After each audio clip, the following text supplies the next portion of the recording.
Dell's XPS brand has grown into one of the most respected and well-known in the industry, and now it's gone.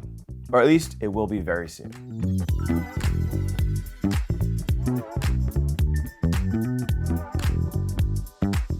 Hey everyone, Luke here. Can't wait to share what I got to check out ahead of CES from Dell this year. It feels important, so much so that the company actually brought out Michael Dell himself to introduce this whole idea at the event I attended. So yeah, it feels like a big deal for the world of laptops and PCs, so let's get into it. All right, I won't bury the lead any further. Here's the big headline. The XPS brand, in fact, all of the sub-brands of Dell, are getting jettisoned and replaced with something focused more on what the company describes as its greatest asset, which is the Dell name itself. So XPS, out. Latitude, nope. Inspiron, Precision, Optiplex, G-Series, they're all being replaced, or at least they will be throughout 2025. Moving forward, it's just gonna be this: Dell, Dell Pro, Dell Pro Max. I know, I can feel your eye rolling through the camera. It sounds a lot like a certain company from Cupertino, but let's be honest, it's not just Apple that is using those terms. They're basically everywhere these days, and Dell is using these in a different way than some of these other companies. Consumer laptops, which were previously divided into sub-brands like XPS and Inspiron, will now just be Dell, Dell Plus, and Dell Premium. So the XPS designs, like the XPS 13, 14, and 16, will be renamed as Dell Premium, or the Dell 13 Premium, Dell 14 Premium, and Dell 16 Premium. You get the idea. In fact, to prove that these actually will exist eventually, Dell had some XPS laptops to show off with the new Dell logo on the lid, even though these devices won't be refreshed until later in 2025. So just to be clear, XPS laptops will still be sold over the next few months until the Dell Premium refresh happens, but soon enough, they will be the Dell 13, 14, and 16 Premium. And let me just pause right there because I really want to know what you guys think. So jump down in the comments right now and let me know what you think about this whole rebrand and the idea of XPS being replaced. One thing that I actually like about this is that it centers these XPS laptop designs more in the lineup. It's no longer some side project under the XPS banner. It's just the Dell 14 Premium. And I have gotten confirmation that the design ethos and the team itself isn't changing. This isn't even going to be a year where the XPS laptops get a major redesign, since that happened just last year. But again, all of that is happening later. The only real laptop in this consumer lineup that we got to see in person was the Inspiron replacement, now known as the Dell Plus.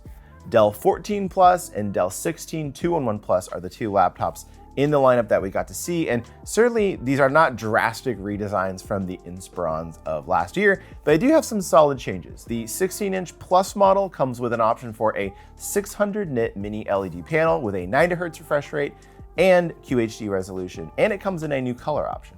Unfortunately, as of now, there's no longer a discrete GPU option in this line though, which is a bummer because the previous Inspiron 16 Plus had options for an RTX 4050 and 4060. Both the 14-inch and 16-inch models, however, are quite a bit thinner this time around, down to just 0.67 inches, bringing it a little closer to the MacBook Pro in terms of thickness. But look, these aren't the XPS laptops that people like myself love to point to as the most high-end devices in the world.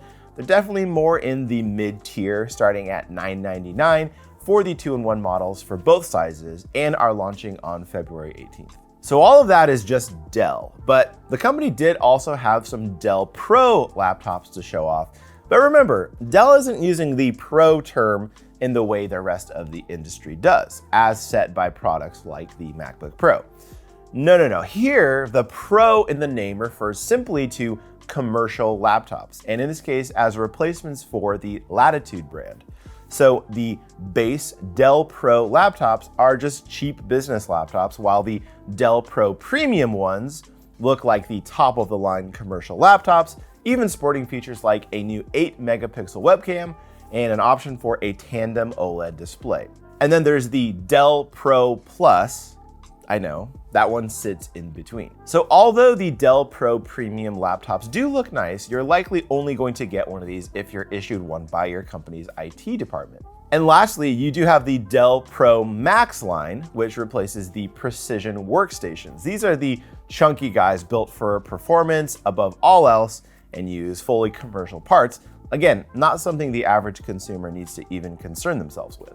But the big question is about whether or not this was a good idea, because it might sound simpler on the surface to say the Dell 14 Premium instead of the Dell XPS 14, but things quickly get a little absurd the further you get away from these mainline products. One product being announced, for example, is the Dell Pro Max Micro, which is a small commercial desktop, but man, that is the opposite of clarity. The Pro Max in the name refers to commercial PCs with extra performance, and the Micro refers to the size of the tower.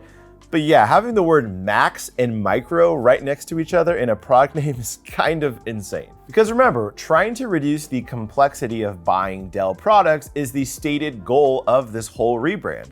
And when you end up with product names like that, I think that's a sign you may have taken things a step too far. That one is a good example too, because this rebrand does apply to all of Dell's products, even to desktop PCs and monitors. Although one of the sub-brands that is sticking around is UltraSharp on the monitor side, outside of Alienware, of course. Now, I'm not saying that companies like Apple or Samsung are any less egregious with these nonsensical names. And look, nobody owns the words Pro, Plus, or Max, and nobody gets to define what they have to mean in a product. But my opinion is that deciding to use those terms and sort of redefine them for Dell's own purposes is only going to end up confusing buyers more. I guess I'm just glad they didn't manage to squeeze Ultra into the equation somewhere. One other thing to mention is that Dell is actually not the first PC brand to do this recently. Just last year, HP announced its own rebranding, ditching their sub-brands like Spectre, Envy, and Pavilion in favor of the new Omni brand. HP didn't take it as far as Dell though. They kept around the EliteBook line to distinguish its commercial business, and it's not just using HP as a name.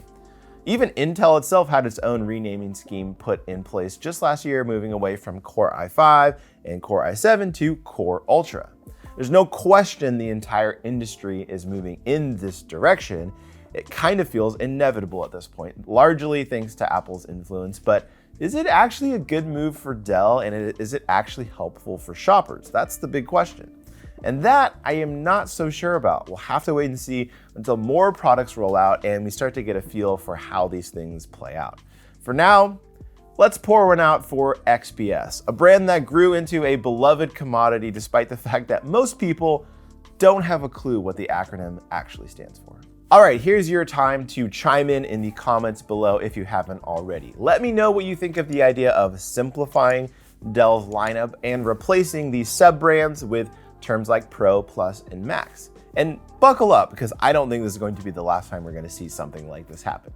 While you're down there, leave me a like on this video, and hey, it's CES week, so you'll definitely want to get subscribed to see all the rest of our content from the show floor in Vegas. Thanks for watching.